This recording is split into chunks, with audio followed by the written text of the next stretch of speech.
સ્વામી તારા રૂપે આજ શ્રીજી મળ્યા, પ્રમુખ સ્વામીના રૂપે આજ શ્રીજી મળ્યા. યોગી બાપાની જયંતિ આપણે બોચાસણ ઉજવેલી. પછી બાપા નાહવા જતા હતા સાંજે 4 વાગે. નગર યાત્રા સવારના નીકળેલી. યુવકો ત્યાં હતા. યુવકો કહે બાપા ન ભૂતો ન ભવિષ્યથી, એ નગર યાત્રા નીકળી. તો યોગી આપે હા કે શાસ્ત્રીમાં જ બલાને ટાળક છે એમ કહીને તો નાવા જતા રહ્યા.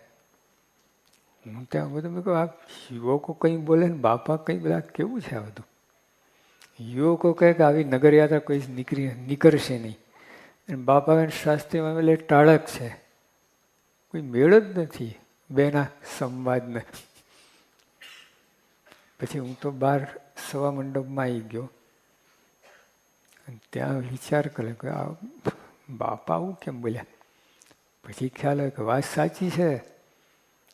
બાપા નગર યાત્રાનું સુખ નથી, એમને સુખ છે શાસ્ત્રીમાં જ મળ્યા એનું. હા, બાકી માર્યા ફરે બીજું બધું. બધા સુખ કે એસી બ્રહ્માંડમાં બધા વિષય સુખ બધા વારી ફેન નાખી દે. શાસ્ત્રીમાં જ મળ્યા એટલે બધું ફીકું થઈ ગયું એમને. જો આ ગુરુઓ જો તો આ ગુણાતીત ગુરુ, આ પરંપરા ઓર્ડનરી નથી. અમે 700 સાધુ છીએ, બા માલ જુદો છે. હા, એટલે બધા એકમાં ગણી જાય. બધા ભગવા પહેરા એટલે બધું એક લાગે. એક નથી. આ બહુ જુદી વસ્તુ છે. એટલે એવા યોગી મહારાજની વાણી છે આ. ખાલી એનો પાઠ કરો ને તો પ્રસાદ કહેવાય. આપણે રોજ પાઠ કરીએ ને પૂજામાં, 1 પાનું 2 પાનું, તો જેમ પ્રસાદી આચમન લેતા હોય ને, પ્રસાદ એના જેવું છે. એનું કામ કરે જ અંદર. માથું દુખતું હોય, ગોરી કેટલી મોટી હોય, માથા જેટલી હોવી જોઈએ ને, કેટલી હોય? આટલી. કઈ કંપની બનાવી જાણવાની જરૂર ખરી? નહીં.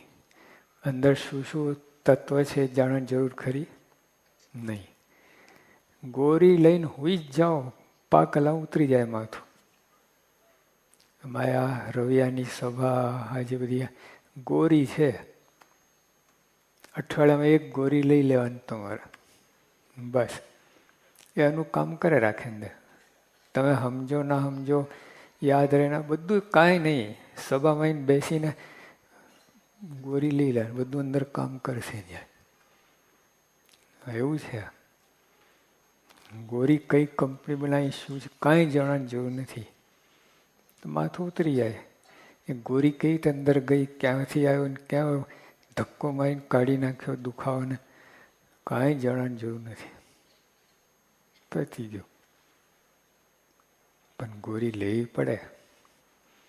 અમે નાના હતા ને, દર અઠવાડિયે ક્વિનાઇનની ગોરી આપવામાં આવતી, મલેરિયા ના થાય એટલે. પહેલાં શુગર ગોળી નથી આવતી, સીધી. એટલે એટલી કડવી હોય ને, તમારે એક લીધી હોય, અઠવાડિયા સુધી કડવા જાય નહીં, તો બીજી ગોળીનો વારો આવી ગયો હોય. પછી અમે શું કરીએ, પાણી આમ લઈએ,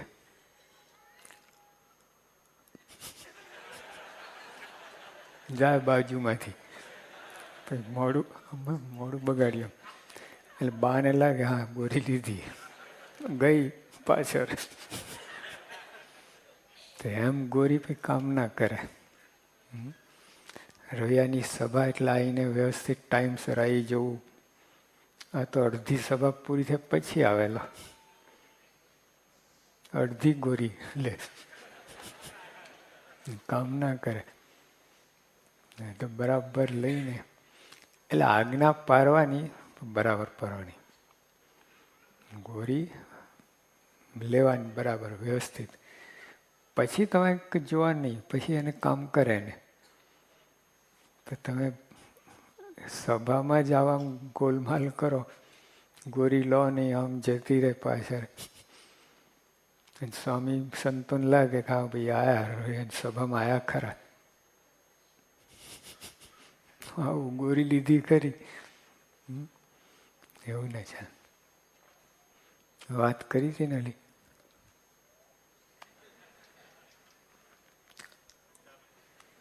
પેલી મોટર અટકી ગઈ હતી ને મારી, ધક્કો માર 2 કિલોમીટર. હા, 2 કિલોમીટર ધક્કો નહોતો મારવાનો, આટલું જ કરવાનું હતું.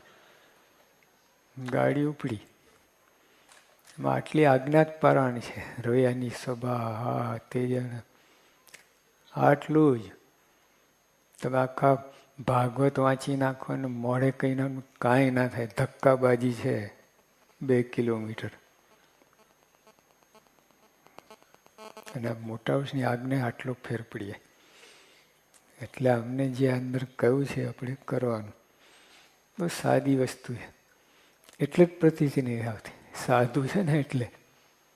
સ્વામી બાપા નાનો બાળક હોય એને કે 5 મારા ફેરવજે. ડૉક્ટર સાહેબને કે 5 મારા ફેરવજો.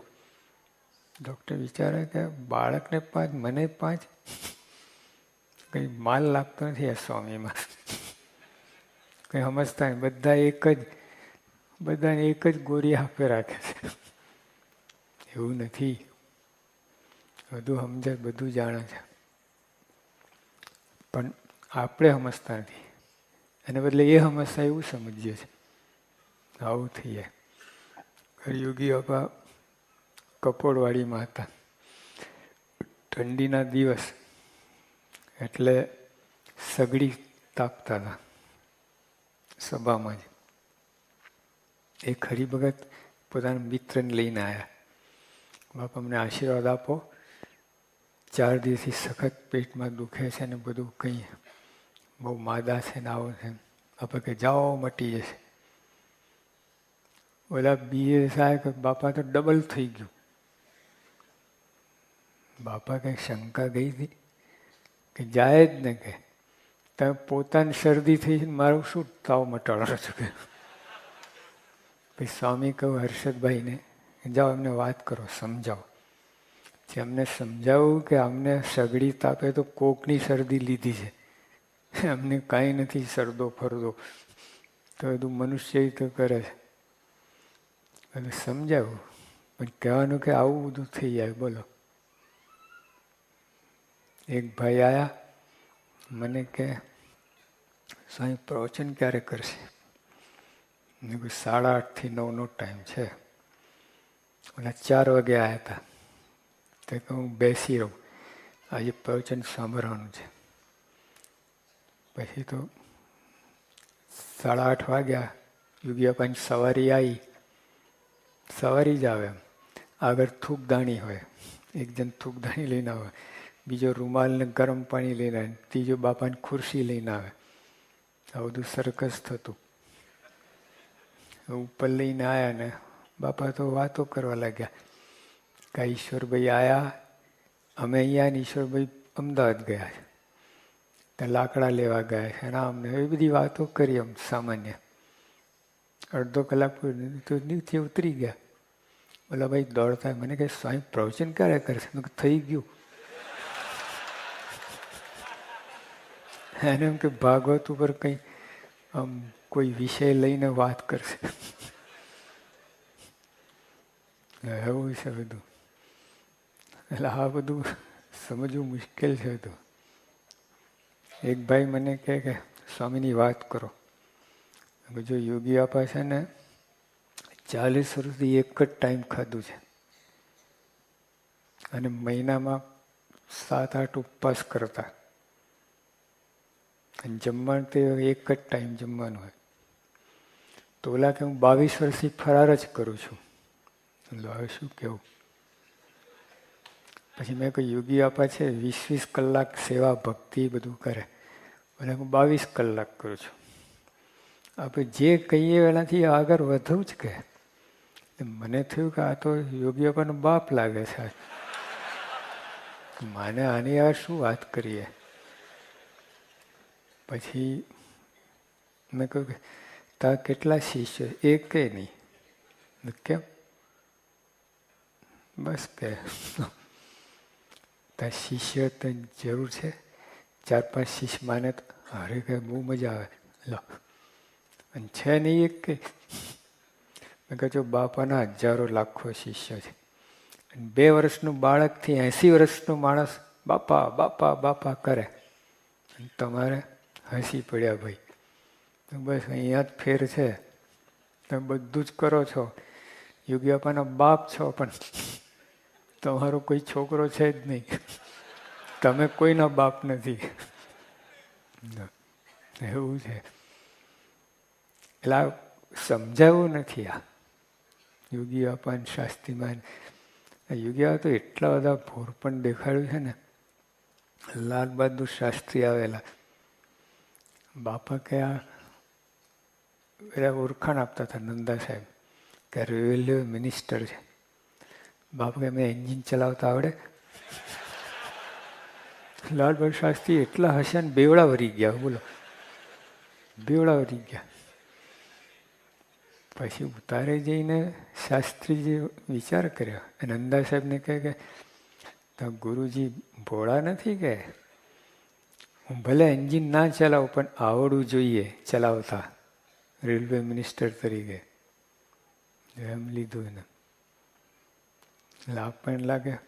અહીં ગોંડલમાં ઉદ્ઘાટન થયું સ્કૂલનું. તે વખતે ચોખાવાલા સાહેબ એડ્યુકેશન મિનિસ્ટર હતા. એ આવેલા. તો યોગી આવે શું કે હવે ચોખાવાલા સાહેબનું ઉદ્ઘાટન થશે. ઉદ્ઘાટન કરશે એવું નહીં, થશે. એ બેવડા વળી ગયા. એટલા બધા હસ્યા હતા.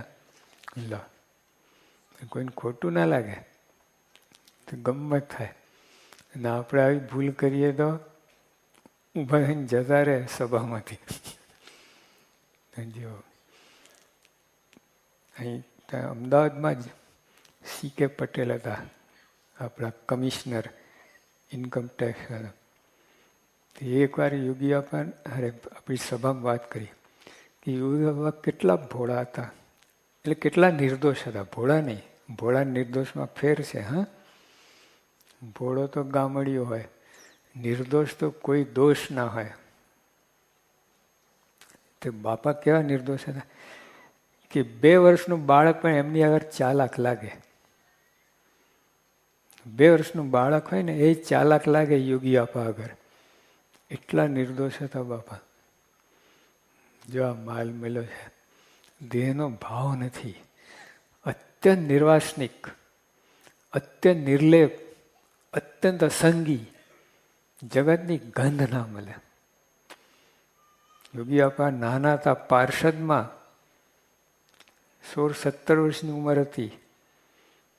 અને તે વખતે આપણે કૃષ્ણકુમારસિંહજીની જાન નીકળતી, પરણતા હતા. 1 માઇલ સુધી લાંબો વરઘોડો હતો. તો યોગી બાપાના ગુરુ હતા ને એ પણ થોડુંક જોઈ આવ્યા. ભાઈ બધાએ કહ્યું કે જોગી તમે જાઓ ને જોડે, આ તો આપણા મા બાપ કહેવાય, રાજા છે એટલે એમાં શું વાંધો છે. યોગી બાપા શું બોલ્યા? જો 17 વર્ષની ઉંમર છે, એકવાર ત્યાગ કર્યો પછી એને જોઉં છું. જોવા આમાં બૃહદ વૈરાગમ, બનાવટી નહીં. હા, આ બધું માલ મળવું મુશ્કેલ છે. આ બ્રહ્માંડ શાસ્ત્રી અનંત કોટી બ્રહ્માંડમાં જોગી જેવા સાધુ નથી. અનંત કોટી બ્રહ્માંડમાં, તો આ બ્રહ્માંડમાં 14 લોકમાં ને પૃથ્વીમાં ને ગુજરાતમાં ક્યાંથી હોય? તો એ આપણને મળ્યા, જોગ થઈ ગયો.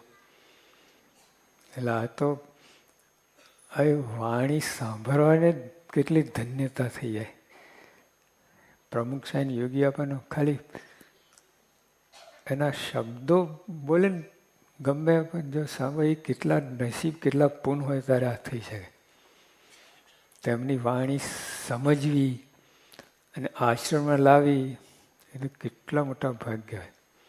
તો જો આપણે એવા ભાગ્યશાળી છીએ, થોડીક દ્રષ્ટિ કરીને થોડી દ્રઢતા કરો, ખપ જગાડો કે બાપાએ કહ્યું હોય તો મારે કરવું જ છે.